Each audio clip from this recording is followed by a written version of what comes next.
Olá, estamos no Monte de São Miguel do Anjo, em São Pedro Fins. Hoje vamos então conhecer a candidata à cabeça de lista à Assembleia de Freguesia de São Pedro Fins, Raquel Azevedo Freitas.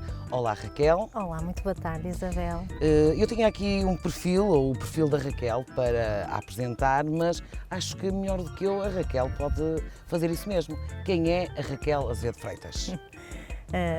Pergunta interessante, não é? Porque falarmos de nós próprios é sempre exigente. A Raquel é uma mulher de São Pedro Fins, que nasceu e cresceu em São Pedro Fins, uma mulher simples, criada numa família humilde, sem privilégios económicos, mas com a maior de todas as heranças, de todas as riquezas, que é a integridade, o serviço ao próximo e a própria identidade com a comunidade. Orgulho, não é? O orgulho em ser São Pedro Finense. O meu percurso profissional foi marcado pela área escolar. Eu estive 6 anos numa escola secundária, ligada à educação e formação de adultos e ao serviço de psicologia e orientação, e posteriormente é que ingressei então na Junta de Freguesia com duas principais missões, uma delas a gerir o gabinete de psicologia da Junta de Freguesia de São Pedro Fins, portanto um serviço gratuito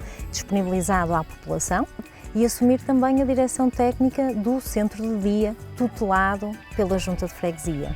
Portanto, nessa altura foi necessário mudar um bocadinho a dinâmica e, portanto, na altura era apenas um centro de convívio que conseguimos com muito trabalho transformar em centro de dia, e neste momento é uma resposta social de referência, eu diria não só no concelho, porque tem 8 valências, 8 respostas de serviço à população, e falamos em centro de dia, a frequência em centro de dia propriamente dito, serviço de apoio domiciliário, serviço de acompanhamento a consultas, serviço de refeições, serviço de transporte. Tenho um gabinete de enfermagem devidamente regulado pela entidade reguladora da saúde. Isto também é motivo de orgulho, em que os serviços de enfermagem não só disponibilizam para os utentes do centro de dia, mas estão também disponíveis para a comunidade com uma série de acordos, o que de facto faz muita falta e é bastante pertinente. Eu tenho, não sei se é defeito, se é feitio, mas por norma envolvo-me muito nos projetos. E o centro de dia tem um vínculo muito forte com esta instituição, e não só em termos profissionais, mas também emocionais, não é? Eu não sou propriamente a funcionária que sai às 5. Eu era a técnica que estava disponível de dia, durante a noite. O centro, apesar de só funcionar em dias úteis, aos fins de semana, tudo o que era possível dinamizar, nós dinamizávamos, e, portanto, naturalmente que o centro de dia é algo que me deixa muito orgulho. Está muito bem entregue, e não há melhor reconhecimento do que ainda hoje ter o contacto das famílias e, quando elas ligam, não é, elogiarem o trabalho feito, terem as respostas, não é, terem acesso aos serviços, e, portanto, essa é a maior alegria que podemos ter. Houve alguns grupos que foram criados desde então, nomeadamente o grupo Junta Amigo, o grupo folclórico, uma escola de música, que eu continuo a participar, a ajudar e, naturalmente, a orgulhar-me muito deles. Portanto, foi feito muita coisa, muito mais há ainda a fazer. Já que estamos a falar do centro de dia, é incontornável, era a diretora técnica na altura que, no fundo, fomos assolados por esta pandemia, que ainda não passou. Foi uma fase difícil. Fui convidada, portanto, houve esse desafio de participar na direção técnica do Hospital de Campanha, a zona de concentração e apoio à população da Maia, e naturalmente que tivemos que estar disponíveis. Portanto, durante 16 semanas estive longe da família. Como referimos há pouco, eu tenho um menino de 4 anos e confesso que isso foi o que mais me custou. Naturalmente que estar longe dos pais, da minha irmã e do meu cunhado, com quem tenho uma afinidade muito grande, do marido, dos meus sogros, mas de facto o que mais me custou foi a distância que tive que criar com o Lourenço. Numa altura, não é? Ele tinha 3 aninhos. 16 semanas? Foi 16 semanas, exatamente, em que não tive contacto mesmo com eles. A partir do momento em que a situação começou a acalmar, a situação começou a controlar, então reiniciei o contacto, mas foi o momento mais difícil. Aliás, como é que se explica a uma criança de 3 anos que não pode estar com a mãe. Dou aulas na pós-graduação de Psicologia de Emergência, dou aulas na Unidade das Demências, coordeno também uma unidade de demências no Instituto de Psicologia e Neuropsicologia do Porto. Portanto, tudo tarefas que nos preenchem bastante, porque nós estamos a fazer a diferença na vida de alguém. E, infelizmente, nesta altura de pandemia, aumentou a procura, os pedidos de ajuda, o catabolismo, a própria senescência, a senilidade. Houve aqui uma série de constrangimentos, sobretudo nos idosos e mesmo nos adultos e nas crianças, que veio requerer da nossa parte também outra postura, outra disponibilidade, outros mecanismos e outras técnicas para continuarmos o atendimento, porque não podemos parar. Portanto, eu estudei na Escola Básica de Arcos, depois estive na Escola da Travagem, depois estudei na Escola do Castelo da Maia, onde fiz o meu ensino secundário, e depois estudei no Instituto Superior da Maia. Eu não sou de trabalhar à noite, de estudar à noite, eu sou de madrugada mesmo. E então prefiro, às 10, 11 da noite, prefiro deitar-me, descansar, e levantava-me às 5 da manhã para desenvolver a investigação, porque nunca parei, não fazia só, não estudava só, não é? Não estava ligada só à área da investigação. Aliás, houve essa proposta na altura para pedir uma bolsa, ser bolseira e fazer o doutoramento, mas isso implicava deixar de trabalhar, e para mim só faz sentido se eu estiver ligada às pessoas. Como disse há pouco, os laços nunca se quebram, não é? Eu cresci, portanto, eu cresci em Arcos, até os meus pais eram caseiros de uma casa de lavoura, do Sr. Mendonça. Com cerca de 12, 13 anos vim para os Linhares, meus pais adquiriram um terreno onde fizeram a casa e, portanto, desde então passei a viver mais perto do centro e, portanto, sempre vivi muito intensamente a freguesia. Desde a sua alegria, a festa, por exemplo, do padroeiro de São Pedro Fins sempre foi uma festa de referência. Vivi sempre com muita intensidade, quer os momentos altos, a própria festa de São Miguel do Anjo, quer também os próprios problemas. E, portanto, quando surgiu o convite para participar, para fazer parte, para ajudar a freguesia, a minha primeira perspectiva foi: eu estou aqui para ajudar. Portanto, esta é a minha terra e quem quer ajudar, ajuda. Oh, Isabel, quem quer ajudar não precisa de estar em último, em terceiro ou em primeiro na lista, ok? E, portanto, eu ia sempre ajudar de qualquer maneira. Quando o convite foi mais concreto para encabeçar a lista, naturalmente que tive que conversar com a família. Em termos profissionais, graças a Deus, graças a Deus e a muito trabalho, tenho uma carreira estável que me satisfaz, que me concretiza, sempre com novos projetos. E, portanto, eu podia estar na minha zona de conforto, podia dizer: já fiz a minha parte, o meu papel está feito. Mas dizer não, era dizer: não me disponibilizo para ser a voz de São Pedro Fins. Eu não estou disponível para lutar por São Pedro Fins, sobretudo quando temos um percurso, quando conhecemos os constrangimentos, conhecemos o nosso potencial, conhecemos a fibra de que somos feitos. Estando numa autarquia, há sempre conhecimento dos projetos, dos programas que podem explodir a qualquer momento e, portanto, temos aqui capacidade para ajudar, nunca sozinha, não é? Portanto, reconheço as minhas limitações e quem quer ajudar uma freguesia tem que saber comunicar, tem que saber estar em grupo, tem que pedir ajuda. E por isso a própria lista é uma lista de gente dinâmica, de gente da freguesia, de gente que gosta da sua terra, com provas dadas em inúmeros grupos, associações, projetos, alguns deles sem qualquer ligação e sem qualquer percurso político.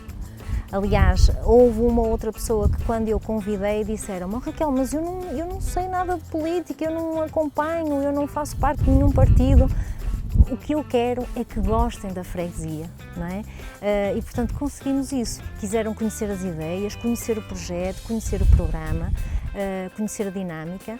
Agora, de facto, estamos a falar de pessoas de muito valor, de áreas profissionais e com perspectivas completamente diferentes, de zonas geográficas também de São Pedro Fins, todos eles são de São Pedro Fins, de zonas diferentes, portanto nós temos gente desde o Gondão, a Arcos, a zona das escolas, temos no fundo uma pessoa capaz de representar cada núcleo e de nos alertar o que é preciso, pela sensibilidade que têm, por residirem ali, por não, aqueles que não residem por contactarem, por terem lá a família. E, portanto, estamos a falar de pessoas com um dinamismo extraordinário em que eu acredito muito nelas. Tenho muito orgulho nesta equipa. A premissa básica é que comuniquem, é que estejam abertos à comunidade, porque é o todo. Esta lista não se trata do único grupo de pessoas que vai ajudar. Não, eu quero uma lista que seja capaz de transmitir confiança, que seja uma fonte segura, fidedigna de informação e apoio, que nos transmita a mensagem, que garanta a coesão, a união, porque São Pedro Fins, Isabel, São Pedro Fins tem uma identidade muito forte, tem uma garra e uma fibra, não desfazendo, não é? Mas tem gente de muito valor. Um presidente de junta tem que estar disponível para servir a população, não servir-se dela, portanto, servir a população. Um presidente de junta não pode ver isto como um posto de trabalho, não é? Tem que ajudar de forma completamente desinteressada e comprometer-se com as pessoas.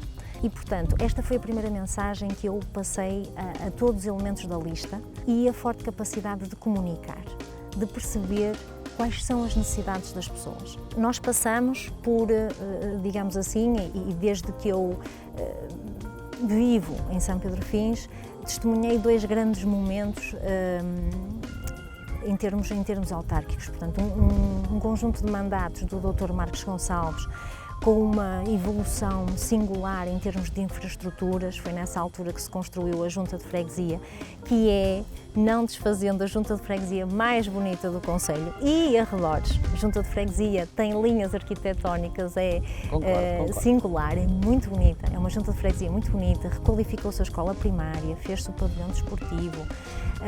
Portanto, foi uma altura, o próprio centro de dia, o infantário, foi uma altura com muito progresso em termos de infraestruturas e assistimos seguidamente a dois mandatos do Sr. Alvarinho Sampaio, que tentou e consolidou todas estas infraestruturas. Aliás, foi com ele que se fez as obras de ampliação do centro de dia e marcou essencialmente por um percurso muito próximo das pessoas. Portanto, muita coisa foi feita, mas há muita coisa a fazer. E o primeiro passo é mimar e valorizar aquilo que já temos, melhorar algumas dessas infraestruturas.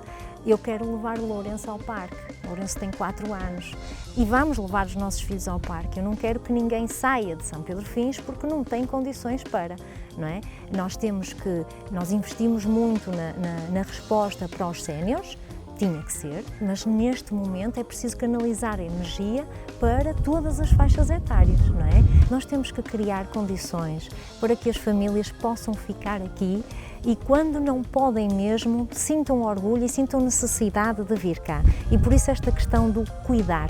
Quem conhece São Pedro Fins sabe que há entre 16 há cerca de 20 anos nós temos um sonho, que é a criação de uma unidade de saúde familiar.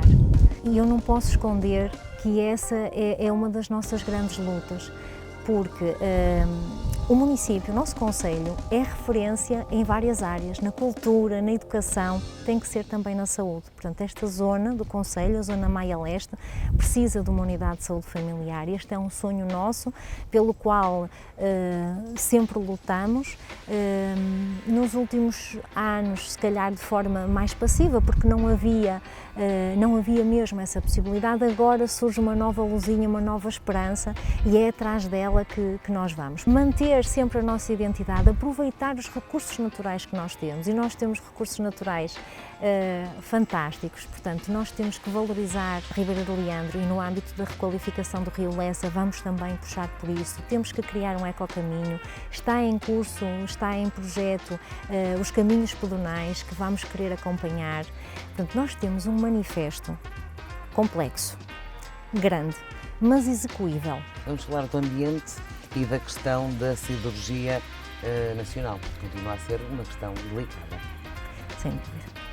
Sem dúvida, uma questão muito delicada e da qual nós não iremos fugir de maneira nenhuma, até porque a siderurgia e outras empresas, outros núcleos empresariais não poluem só de 4 em 4 anos. Assim como, por exemplo, as visitas a determinadas dinâmicas que acontecem só de 4 em 4 anos. Aqui já é o coraçãozinho a falar, se calhar devia ser mais racional e não dizer isto, mas eu trabalhei no centro de 8 anos, Isabel, e havia pedidos de visita, preocupações que eram apresentadas de 4 em 4 anos. Portanto, isto não pode acontecer. A questão da siderurgia nacional e de outras empresas é uma questão muito delicada. Inclusivamente, há cerca de um ano e meio, eu não sei precisar, a Câmara Municipal da Maia, concretamente o Pelouro do Ambiente, foi desafiado pelo professor José Carlos Mota, um professor da Universidade de Aveiro, que foi um dos responsáveis pela dinamização da avaliação e discussão do PDM, desafiaram a administração da Siderurgia Nacional a fazer uma sessão aberta ao público, que decorreu no auditório da Junta de Freguesia de Folgosa. Portanto, foi uma sessão pública, foi uma sessão divulgada e eu posso dizer-lhe, Isabel, que conta-se pelos dedos de uma mão as pessoas que lá estavam de São Pedro Fins. Portanto, isto para dizer que estávamos poucos, mas tivemos voz, colocamos questões que já tinham sido colocadas por e-mail, já estão em acompanhamento, em curso, em análise há muito tempo.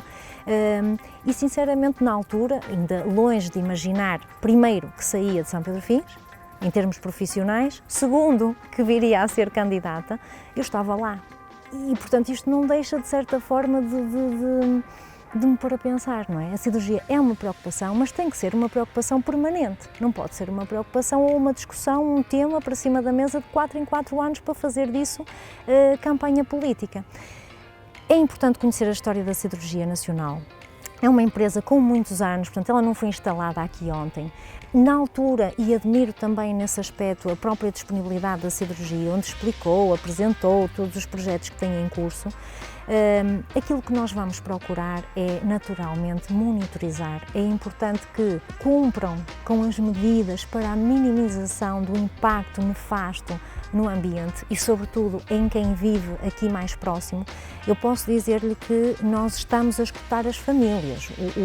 O programa eleitoral não foi um documento que foi criado só pela lista. Nós estamos a bater à porta das famílias e começamos pela zona das escolas, que é a zona que geograficamente está mais perto da siderurgia.